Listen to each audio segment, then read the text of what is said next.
Welcome to the show, Columbus. We're so glad you joined us today. We have a lot of really good things in store for you.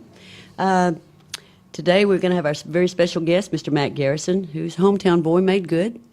We have a lot of questions to ask him, and he has a lot of really nice things to tell you. And Tim Childrey is over behind the scenes. Hello, hello. Yes, he is. He's going to probably interject a few comments and questions along the way. I'll try. I have no idea when he's going to show up, so we're just going to kind of hang on to our hats and see what happens. Yeah, if you see them take a drink and throw it this way, it's probably... That's right.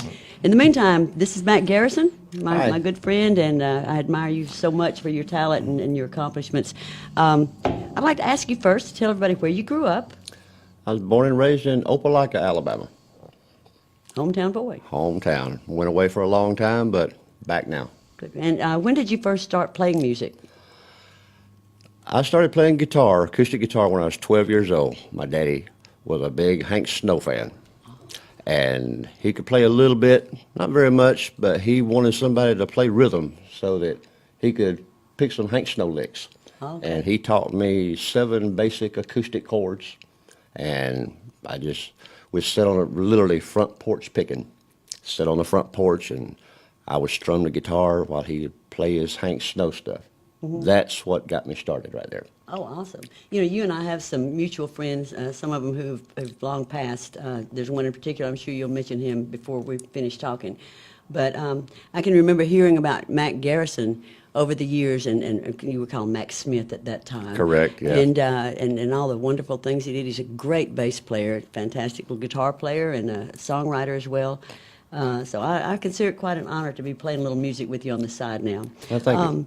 Tell me, is that what got you interested in music, or what was the turning point? Well, yes, that originally at 12 years old, that got me started. And I guess you would say the turning point was, unfortunately, my dad passed away when I was 15. And at that point, I started going to a church that my mom took us to. I was at 15 and met a gentleman by the name of Ray Saylor. And he was a friend of my mom's. They had went to school together. Mm-hmm. And he become like a mentor, a second daddy to me.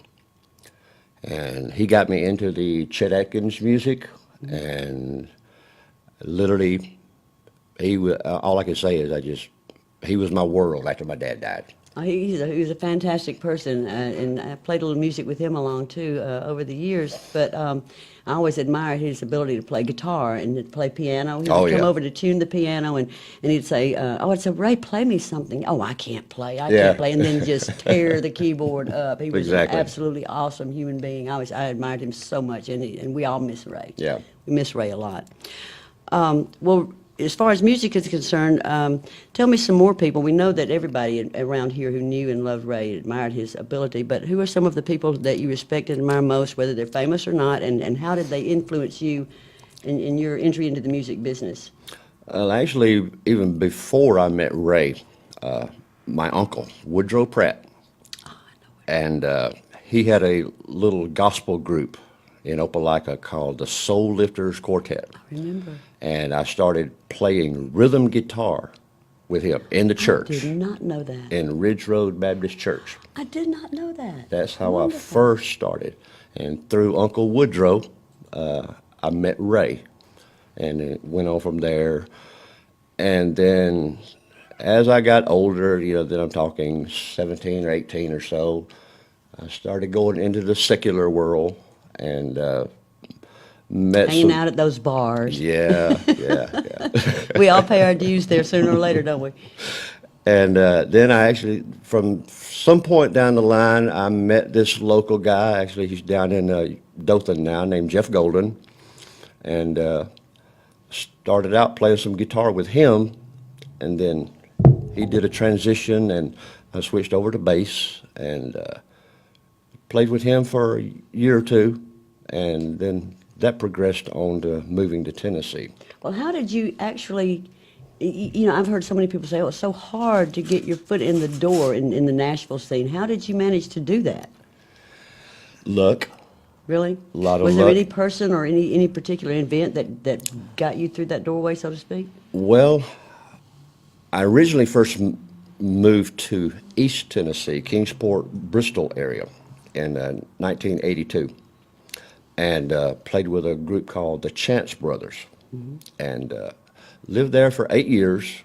And then in 1990, I got a call from Jeff Golden saying that he was leasing a club in Nashville in the famous Printers Alley. And he was putting together a band and asked me if I'd like to come and play bass for him. Said they had a band house and everything, and I didn't have to pay rent. Wow. And I'm like, Money was right, wasn't it? yeah, I was just, yeah. I don't know if necessarily money was right, Well, but you didn't have to pay rent. That was something. yeah. But I ended up, I said, heck yeah, I've been wanting to get to Nashville anyway. Here's my opportunity. And at that time, I didn't even have a car. Wow. And a friend of mine in Johnson City, Tennessee, drove me to Nashville, packed my belongings, which I didn't have much, packed my belongings in the back of the truck, and went there to play music with Jeff Golden. He had a club called the Brass Rail in Printers Alley, and we were the house band living in a motel room. The band house thing didn't work out. Oh. But he was paying the motel room, so Good enough. I was fine with that, didn't matter. And I come to find out later, Jeff, he after 1 year, he gave up the lease on the club, and he moved back to his hometown in Eufaula, the Dothan area. But, This left you kind of hanging, didn't well, I said to myself, it's where I've been wanting to be. I'm here. I'm staying. I stayed for 18 years. it? Wow. And within the second year or so, I'm playing a club in Printers Alley called Barbara's, and just a local bar band type thing. And this new guy in town named Tim McGraw New guy in town. I hear you. comes in, and also another new guy by the name of Tracy Lawrence was with him. They were really good friends. Why don't we meet any of these new guys, I want to meet some new guys. You know the reason why, with the advent of technology, pretty much like we're doing, people don't go and pay their dues anymore. You're right. As they are maturing as musicians. Exactly. They are pretty much hitting YouTube, and they're no longer going out to the smaller clubs and venues. And the young people don't have these kind of stories. And that's not Exactly. that we're old, you understand. We're only 37, but Exactly. the really young people, 4 and 5 and 6 years old, don't have these stories. Exactly.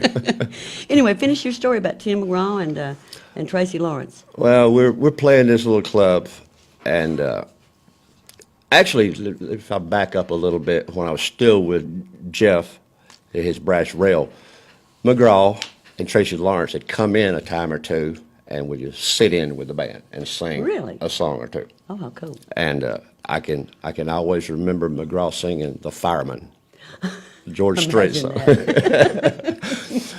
And then later, I'm playing with this other guy, an old Nashville veteran named Jimmy Snyder, one of my best friends, and at Barbara's. And then that's when he knew McGraw, and McGraw would come in this club called Barbara's and sit in. Sometimes Tracy would be with him, sometimes not. And later, McGraw was getting ready to go on the road. He had one album, nothing on the charts, period, whatsoever. No video or nothing. Well, he did have one video, but didn't do anything. And he's playing at Barbara's, and I would go in and sit in with them. Next thing I know, a few months later or so, when I'd been playing with Tim, just jamming at Barbara's, and we're on break, the whole band's sitting around a bar, this L-shaped bar. And I'm sitting there having a beer, and McGraw walks up, and sitting down. Of course, I'd known him for a few months now, and he walks up and orders a shot of tequila, I think it was. Orders me a shot of tequila. And he motions for everybody, the band members, "Hey, y'all, come here." Everybody lines up, like 5 or 6 of us. He says, "Give them all a shot." And we're like, "What's going on?" And everybody gets a shot, and McGraw picks up his shot. He says, everybody, how about a toast for our new bass player? And I'm like, Wow. okay, cool. Wow. And that's how I initially got the job. That's awesome. That is awesome. Well, I tell you what, we're gonna take just a wee break because I would like for A us little to wee break. well, She sounds Irish. No, let me rephrase that. We're going to take a small, short, brief break, and we're going to move over to another set here next to the table, and I want you to do a song when we go over there. But you're talking about some of the greats in country, and there are many more, and I'm sure you'll mention those when we come back over here. But you know, country music has changed. So right now, I think I would like for you to put that song into the show, and then we'll come back and talk more about that. What do you say? Great, I'd be glad to. Thank you. Great. We'll be right back. Mack wrote this little song about country music and how it's changed over the years, and in my opinion, and obviously in yours, it's declined. I want you to sing that for us, but before you do, Mack, I want you to tell us about this guitar you're holding. This is an old Takamine 1977 Takamine acoustic. I bought it in '79, actually in a pawn shop on Victory Drive in Phoenix City, and been around. I had it forever. Had it since '79. Got a couple of autographs on it. A couple of my heroes. I see Merle and I see Chet. Merle and Chet. Yep. The only ones I want on this guitar, and it's always been my baby. I hear you. Sing us your song, Mack. Okay. And I'll try to sing a little harmony, and if I fade out, you'll know I wasn't too comfortable. You go ahead. Great.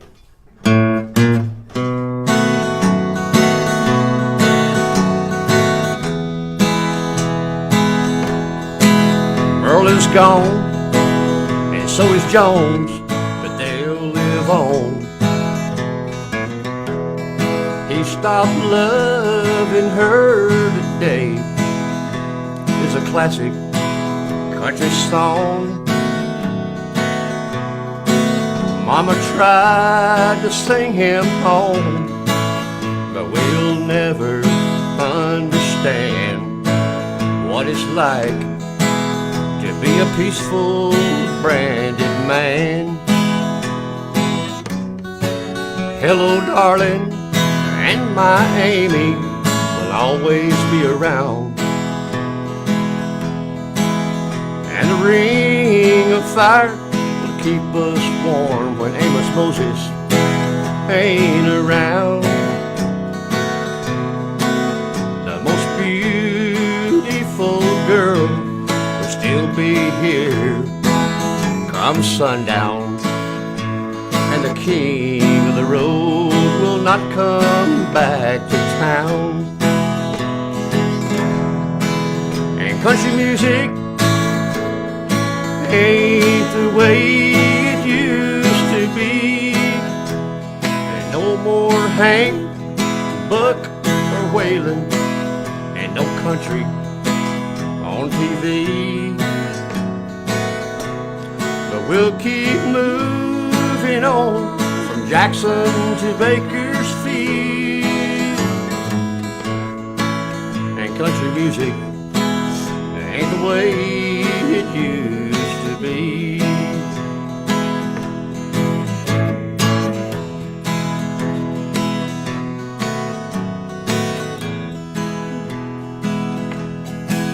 From Carroll County to Galveston and back again, we'll go crazy one day when we see them all again. The nightlife will take us down a country road. There goes our everything, down the green, green grass of home. And country music ain't the way it used to be. There's no more Hank, Buck, or Lefty, and no dang country on TV. And we'll keep moving on from Jackson to Bakersfield. And country music ain't the way it used to be. Will the circle be unbroken for you and me.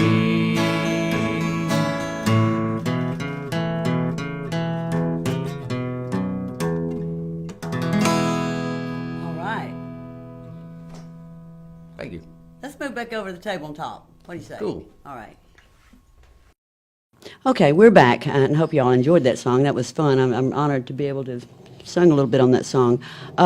We were talking earlier about some of the great people that you've worked with. I know that you did one show in particular, and unfortunately, Mack brought a video with a DVD, excuse me, with him today. We could show a clip maybe, but because of copyrights and that sort of thing, we're not able to show you that. But tell us about that show and some of the others and some of the other people you played with. Just give us a little rundown of.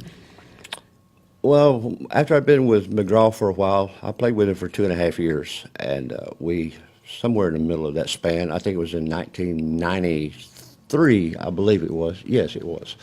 We had a show on the Nashville network, TNN, called On Stage at that time. And each week they did a different artist, 30-minute show, and we were fortunate to be on that show, and it was a broadcast, and I do have a DVD of it, but unfortunately, like you said, we can't show it because of copyright issues. I'll watch it later. Yeah, Facebook, yeah, I'm not going to go there. I'm going to get to see it.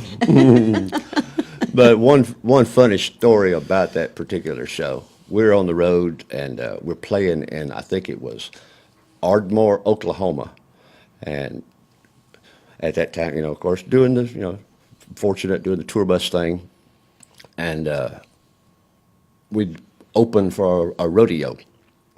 We do the concert, they have the rodeo. Well, the next day we had to do the Daytona Beach taping. So we let's just say we partook of some beverages after the show. Oh, imagine. You know, No, That's right. We want to make sure we are not advocating alcohol on this show. Absolutely. They were That's absolutely right. non-alcoholic beverages. Yeah, I'm they were sure. just beverages. Some ice water and tea. Yeah, here we go. Okay. but so we have to get on the bus and go from Ardmore, Oklahoma to Dallas, Texas. Wow. Get on a plane, go from Dallas to Daytona Beach. And so some point, you know, we get to Dallas airport, you know, like 6 or 7 in the morning. All the band members are supposed to get our luggage, just the minimum what you're going to take, get on the plane. Okay, we get to Daytona, a place called the Band Shell, and right on the beach, literally. You can see it in the video. Well, our drummer had partook in a lot more beverages than he should have. We get to Daytona and do the sound check, and he says, "I don't have my clothes." No. He had left his suitcase, everything, on the bus in Dallas. Oh, my. All he had was a T-shirt and cut-off jeans about to his thigh. And I said, well, I've got extra shirts with me.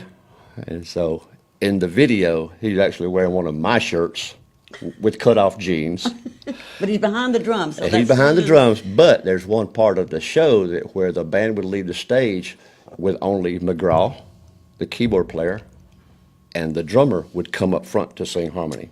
Oh, my God. So he has to stand front and center stage beside McGraw Well, wearing that's what he gets. cut-off jeans. And he actually even had behind his drums, he had to have a bucket. We won't even ask why. We don't even know why.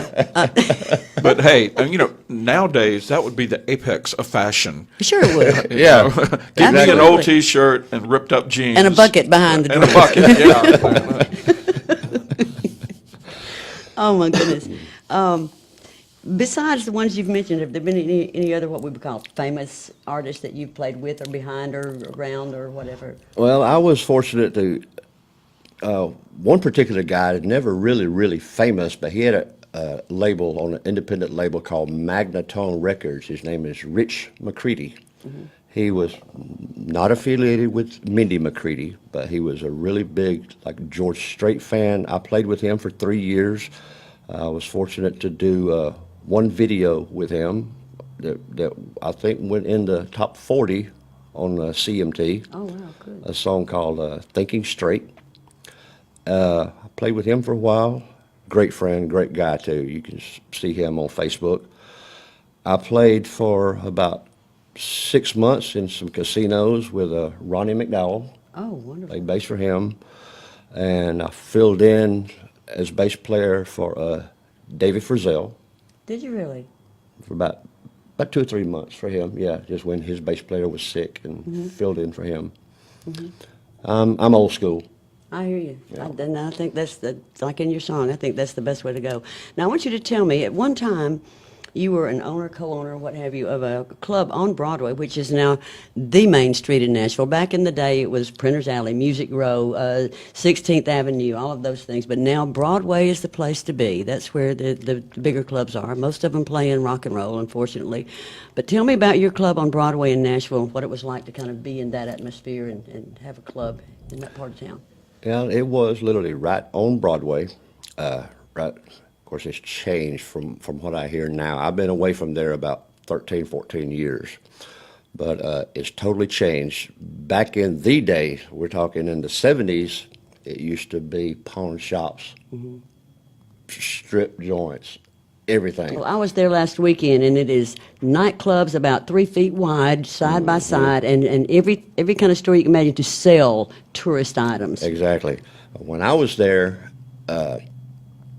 we're talking, like I said, 14, 15 years ago, it was honky-tonks. The commercial aspect hadn't taken over yet. Right. It was one bar, you walk out a door, next door, another honky-tonk, honky-tonk. Well, it's still that, but now it's not all country music, and it was in that day, I'm sure. Right, yeah. In that day, it was, you could hear country music. And we had a little bar, my ex-wife at the time, actually, she owned it. I kind of looked into that. But it was called Music City Lounge. And right across the street from Tootsie's. Tootsie's Orchid Bar is a big name in Nashville if you're not a country music enthusiast.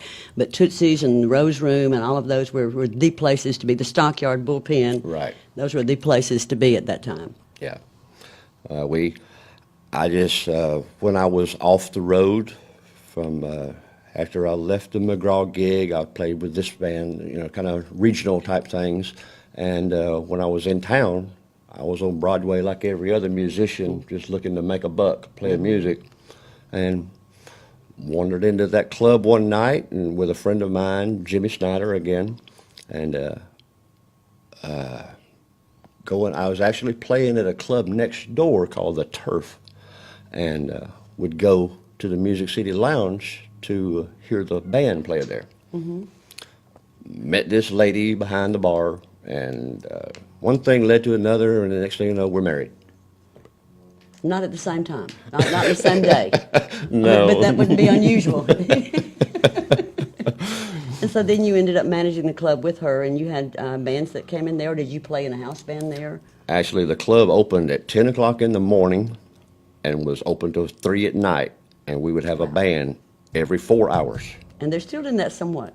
And when I was in town, I put a band together. I booked the bands throughout the whole day, but I played the prime time shift. Of course you did. 9 to 3, and I put the band together and worked that shift. And that's when I had a chance to, meet a lot of people. We'd take a break, play 45 minutes, take a 15-minute break, and I'd walk next door, hear people like Buddy Spiker, fiddle player. And that was when I also had a chance. I'd walk across the street to Robert's Western World. Oh, that's where we were the other night. Yeah. Oh, it's still awesome. Not as awesome as it was, but it's still awesome. Yeah, that's where I had a chance. Well, tell me something. Did you ever run into some of the background, Robbins, Pig, Emmons, any of those? Actually, I did meet Emmons one time at a little. We're talking Buddy Emmons. and the most fabulous steel guitar Yeah. player ever. I had a chance to meet him at a place. I can't remember the name of the place now. It was out in Hendersonville, Tennessee. It's still around, but I went out there with a friend and had a chance to meet him. But also, when I was on Broadway, I think at Roberts one time, I did get a chance to meet Don Helms. Oh, wow. Who played steel guitar for Hank Williams Sr. I got him to sign my bass for me. Oh, awesome. I also met Scotty Moore, who played with Elvis on Heartbreak Hotel, Hound Dog, everything. Got him to sign my guitar for me.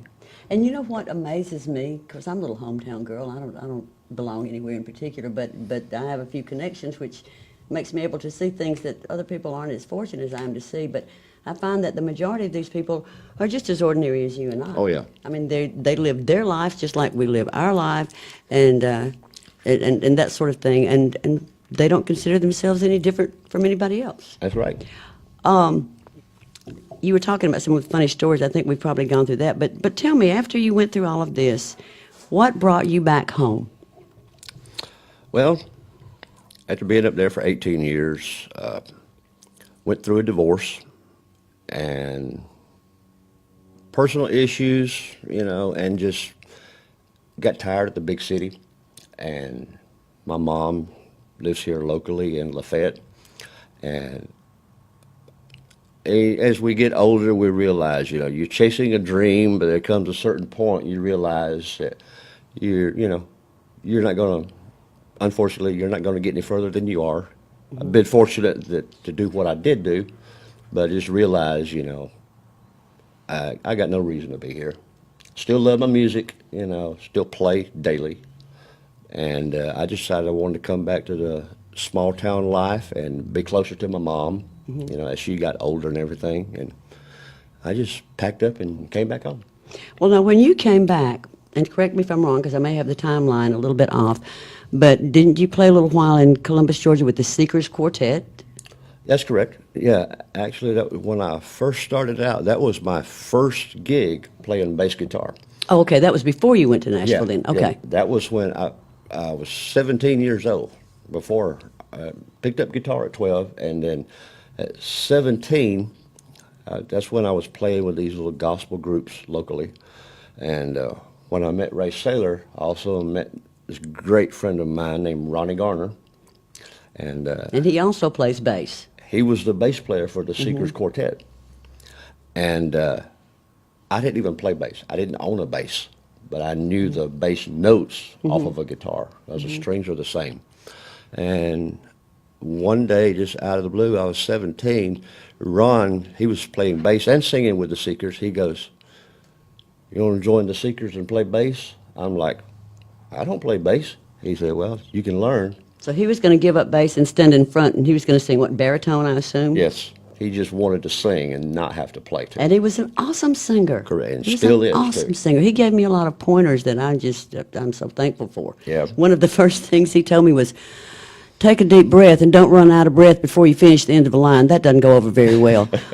Okay, thanks. And I'm going the whole time trying to get some breath. Mm-hmm. and as I listened to Mack, I've said it before, since the 2+ years we've been doing this show, we've had so many musicians come in and out of the interview area, and you can find more talent, and there was more people that started in church. Yes. Yes. There are more talented people in church. That's right. You're right. It's absolutely amazing to me. You know why I think that is, and this is just an opinion. In the first place, when you get into church music, you're looking at harmonies. Mm-hmm. And there's no better music than the music that has that harmony, that wonderful harmony. So if you've got that, if you know how to sing so that it allows harmony to come in underneath or above you, or if you are able to add harmony, that's a step in the right direction automatically. Now, that's just an opinion to me. As far as I'm concerned, you can't beat quartet harmony. I love it. That's where the roots come from. And see, now, I don't know if you were with the Seekers when I first started going to anytime they were in the Columbus or Opelika, Auburn area, I would go to hear them sing. They had Fred Jones and Jimmy Stewart and all of that bunch with them. Eddie Norris, yes, and they were doing all of that, and I didn't want to miss it because they had some of the best harmony I'd ever heard in my life. And they were just lively, especially Eddie, just jumping around all over the place. Lively and into the crowd. The crowd was into them.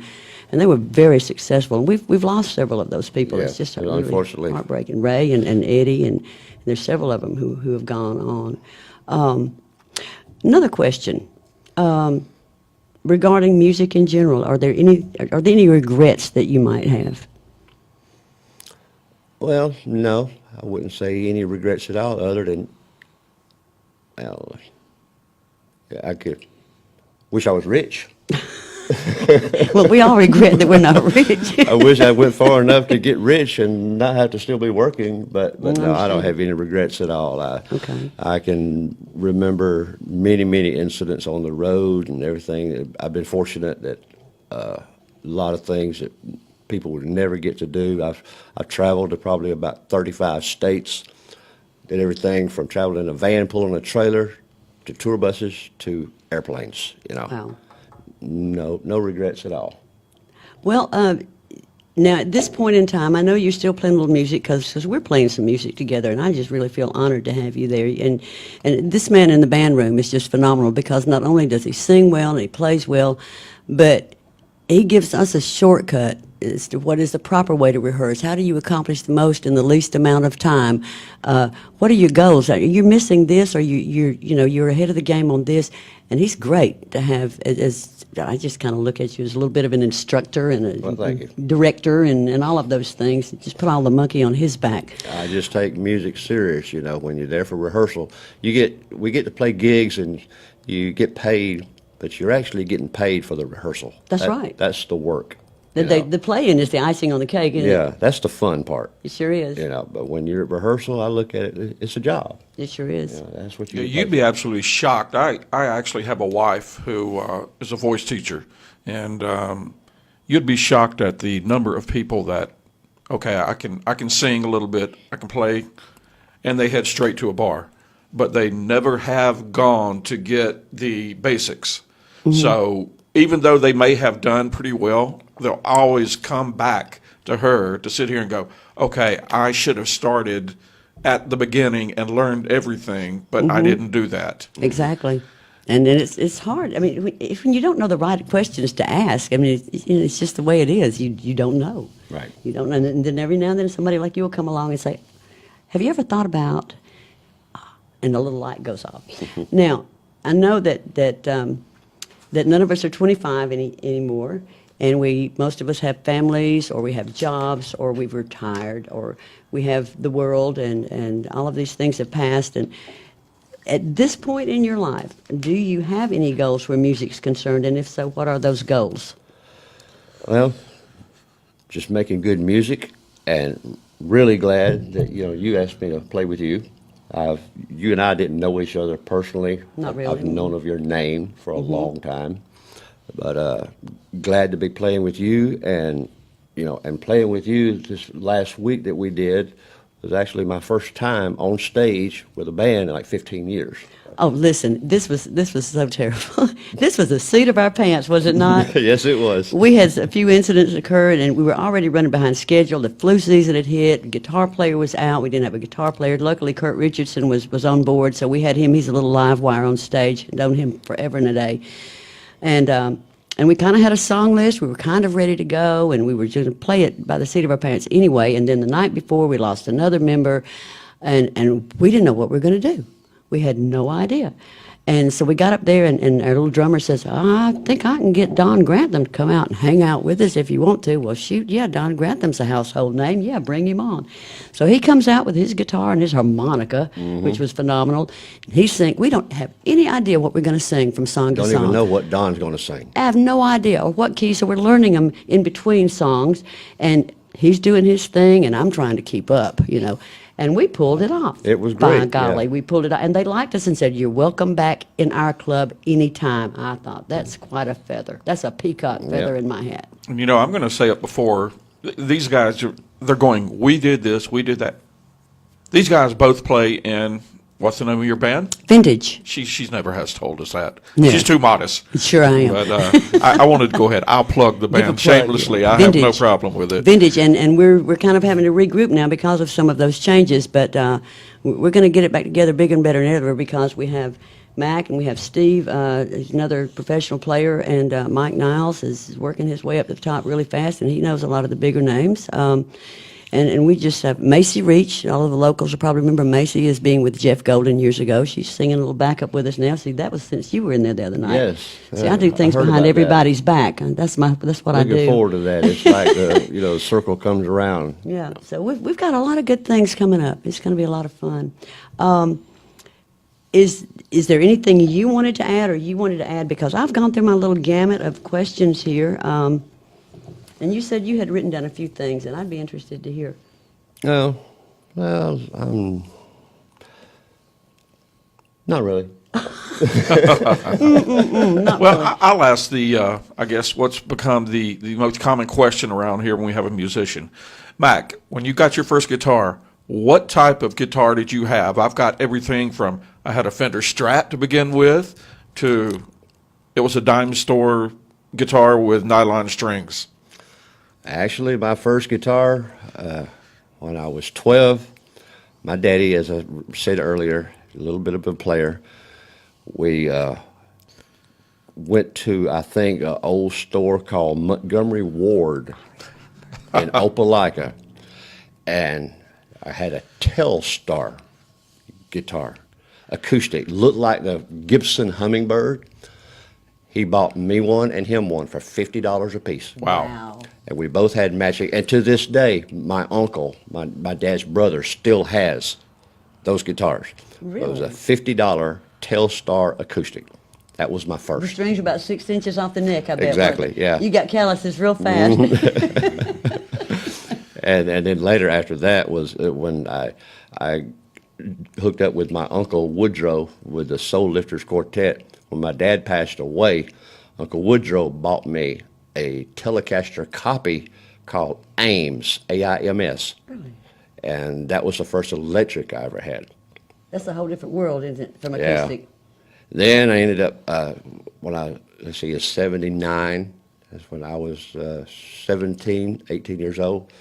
Come over to a pawn shop in Phoenix City and got this Takamine that I still play now. It's a nice sounding guitar. Well, thank you. I know that is your baby. That is it. Well, I wish you guys could hear him. And if you see Vintage playing anywhere around, you run in and see us, if not for just a minute, because he's awesome. He is absolutely awesome. He's got a voice. He can sing harmony. He can play. And his ability on the bass, he holds it way up high, and he does it this way, and it's just amazing to watch. Thank you. It's just quite a showman. I enjoy playing music with Mack. And with all the guys, but Mack's something else. What type bass do you have? I have a 1984 Music Man Stingray, and it's pre-Ernie Ball. It's an original Stingray. In '85, Ernie Ball bought him out, and it became Ernie Ball Music Man. But it's a 1984 Music Man, and you say it's my baby too. Had it since '84, bought it in Thoroughbred Music in Tampa, Florida. Been stolen from me. Lost it for 3 months. Oh no! How did you find it? Playing a club in Baltimore, Maryland, and somebody come down through the employee elevator after hours. We left it in the club overnight.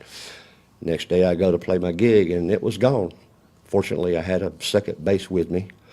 3 months later, I'm in Cincinnati, and the club owner from Baltimore called me and said, "We found your bass." I'm like, "What?" "Yeah, the employee come down through the freight elevator and stole it, but we got it." Wow. Then on down the road from there, before I moved to Nashville, I'm living in East Tennessee and going through some financial difficulties, and a day job I'm working, I let an employer hold it. I said, "I need to borrow $100 just for a week, 2 weeks. You can hold my bass. I'm not playing right now." Well, in the meantime, this and that happened, whatever. Within that 2 week period, they didn't get their money soon enough, is what they thought, and they sold it to a music store Oh my gosh. for the $100. Really? And I paid $639 for it. Back then? Yeah, and You had to buy it back? well, funny story. Then later, I'm like, I ain't got a bass. They sold my guitar to a music store. I hook up with another local friend. He's wanting me to play bass for him, and I'm like, "Buddy, I don't have a bass anymore." He said, "Well, actually, this friend of mine named Barry Roberts works at the music store that bought your bass guitar that Wow. they sold it to, and Barry bought your bass. And Barry was a bass player and guitar player. Okay. And he said, Barry said he'll let you play your bass. Well, yeah. I'm like, okay. Man, you better super glue that thing to your left hip or something.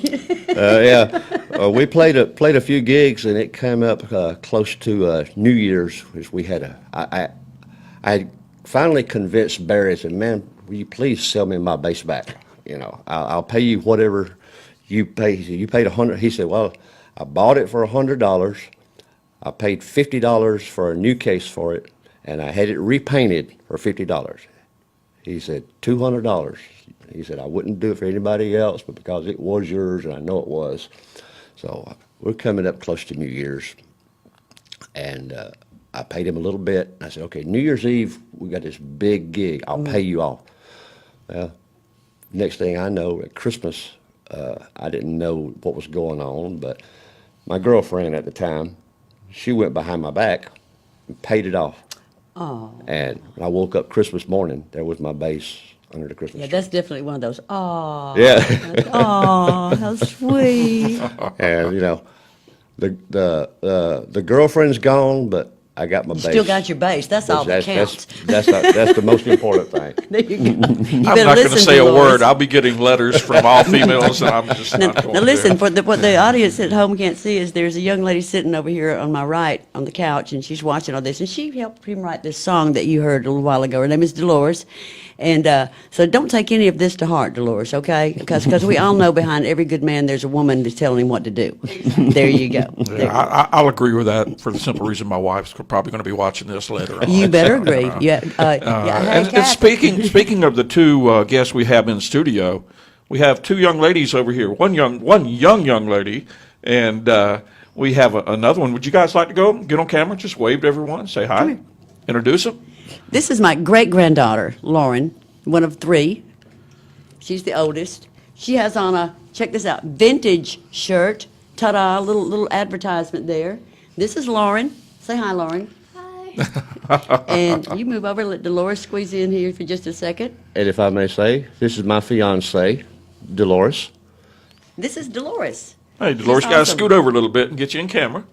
There you go. And she's Get out of her also, way. Because see, I had to get that Auburn shirt in frame. there You you see go. what's War right Eagle. behind you there. That's- And I will say she also, you could say she was a co-writer on my song that I did. She helped me come up with some song titles and everything, and right there during the whole process. Very supportive. Very, very good woman.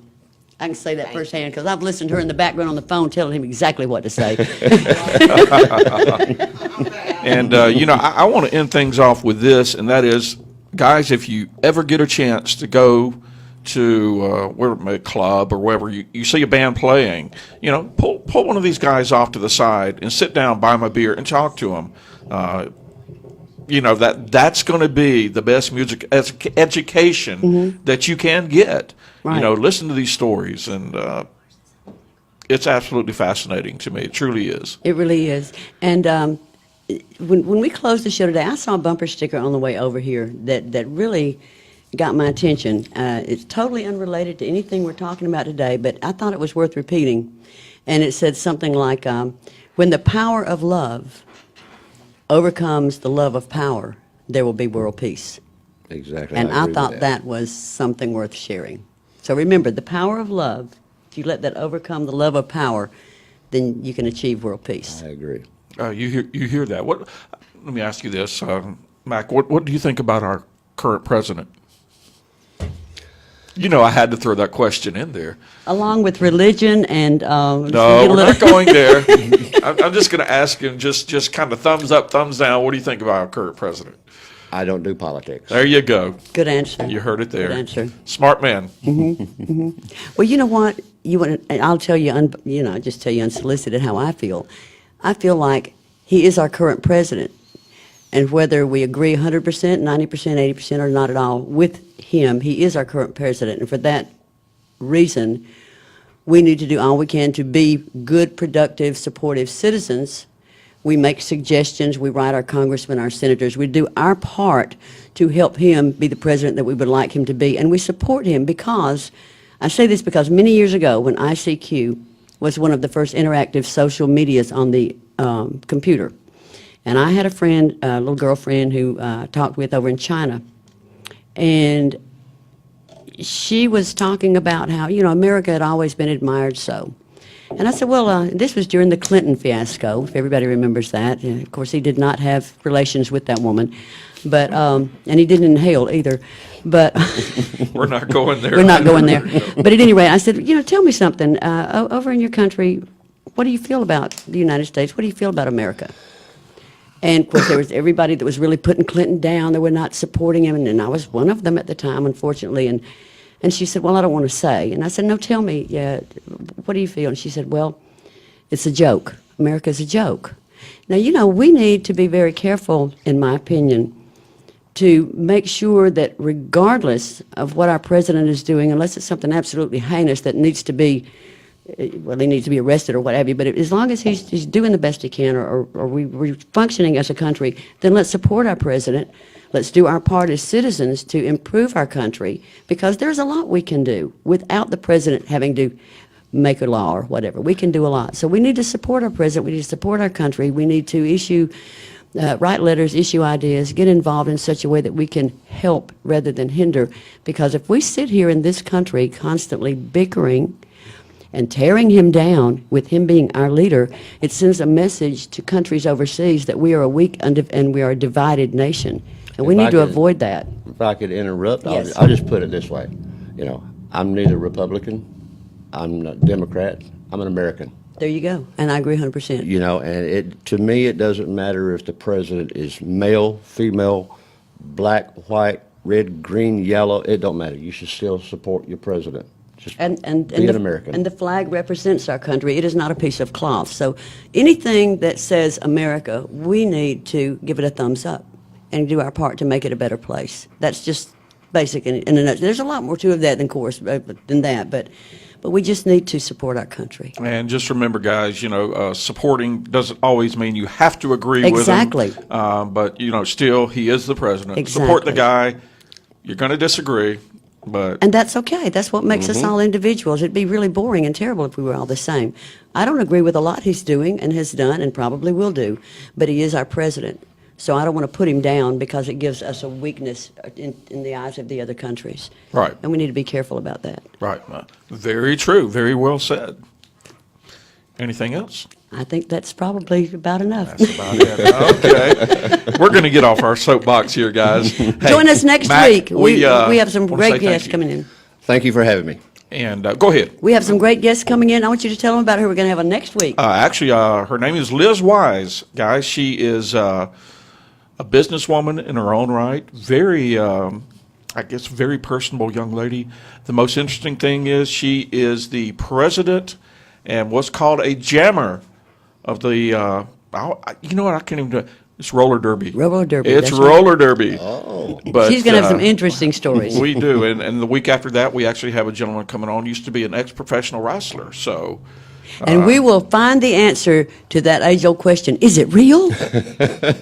Well, it depends on whether you're looking at it from this point of view or that point of view, but it's real somewhere. Hey, we had a writer on the show, I guess a couple of months back, and the best show we ever had as far as viewers watching it, the minute I sat there and started talking about, woo, yep, she started about Ric Flair, and it just... viewership skyrocketed.